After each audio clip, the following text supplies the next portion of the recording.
Hello Philippines, hello mga kaparo. Yan na, birthday occasion ni Ma'am Ivy Ribugat. Ayan po, isang pasilip muna yan ng vlog.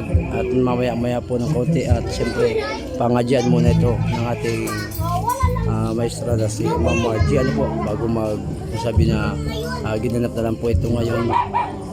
November 8, dapat po bukas pa ang birthday niya. Ngayon po, gaganap na po ito sa ngayong araw na to. At ito po ay budol fight mga kalodi.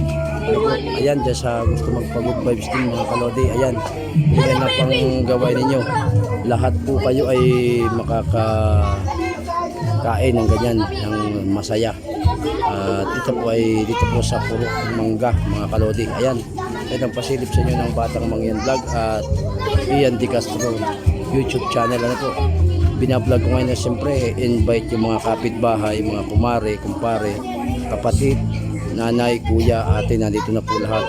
At siyempre hindi po mawawala dyan yung pakik ng ate Aisa niya, Beherano. Ano po, at thank you po sa Rugandos family, Remogat family na nagpatuloy na nagsuporta at nagbigay ng ganitong occasion. Ano po, yan mga kalodi, sabi ko nga sa inyo, once a year na ginaganap ang birthday na ito, dyan kayo makakarelate at dyan yung mapapalo lahat na makikita nyo ng mga ganitong occasion. Ano po, ayan mga kalodi, yan muna ang pasilip ng Batang Met. Mamaya po magla-live tayo. Thank you very much and I love you so much. God bless po and I love you Philippines.